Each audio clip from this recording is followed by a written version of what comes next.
কোর্টে গিয়ে আমাদের বিরুদ্ধে মামলা করে কোর্টের মাধ্যমে রায় নিয়ে আর রিকশা বন্ধ করার ষড়যন্ত্র করছেন।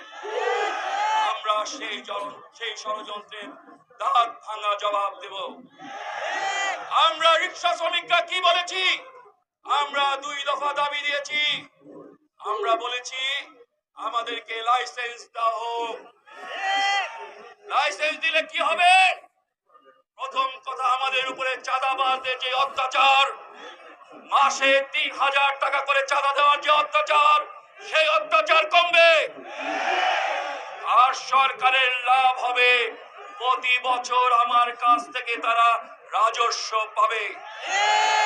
বাংলাদেশে 60 লক্ষ রিকশা আছে, 60 লক্ষ রিকশার কাছ থেকে সরকার রাজস্ব পাবে। 2 নাম্বার বলেছি আমাদেরকে যৌক্তিক রোড পারমিট দেওয়া হোক। আমরা যত্রতত্র গাড়ি চালাতে চাই না। আমরা রুট পারমিট অনুযায়ী, যৌক্তিক রুট পারমিট অনুযায়ী গাড়ি চালাতে চাই। 3 নম্বর বলেছি আমাদেরকে প্রশিক্ষণ দেওয়া হোক। 4 নম্বর বলেছি এই যে রিকশা যদি অনিরাপদ হয়ে থাকে, তাহলে আপনারা এত বড় বড় প্রকৌশল বিশ্ববিদ্যালয় কেন আছেন? কেন বুয়েট আছেন? কেন চুয়েট আছেন? কুয়েট আছেন? আপনারা রিকশাকে নিরাপদ করেন। আগামী কালকেই কোর্টে সেই শুনানি হবে। শুনানিতে কি হবে আমরা জানি না। সেই কারণেই বলতে চাই আগামী কালকেও রাজপথ দখল রাখতে হবে, রাজপথে থাকতে হবে।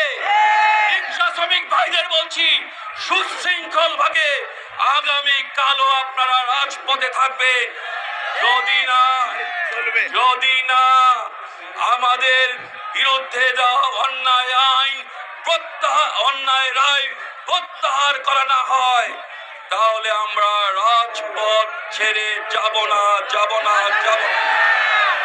আমরা রাজপথেই থাকবো।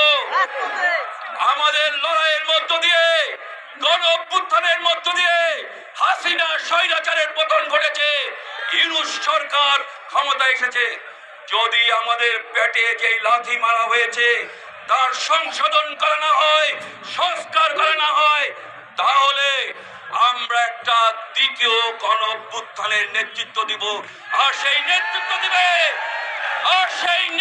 দিবে বাংলাদেশের শ্রমজীবী মানুষ, রিকশা শ্রমিক, গার্মেন্টস শ্রমিক সহ বাংলাদেশের সকল শ্রমজীবী মানুষের নেতৃত্বে দ্বিতীয় গণ অভ্যুত্থান হবে।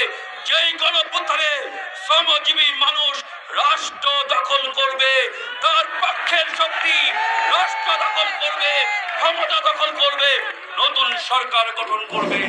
আমরা আগামীকালের সুখবরের অপেক্ষায় আছি।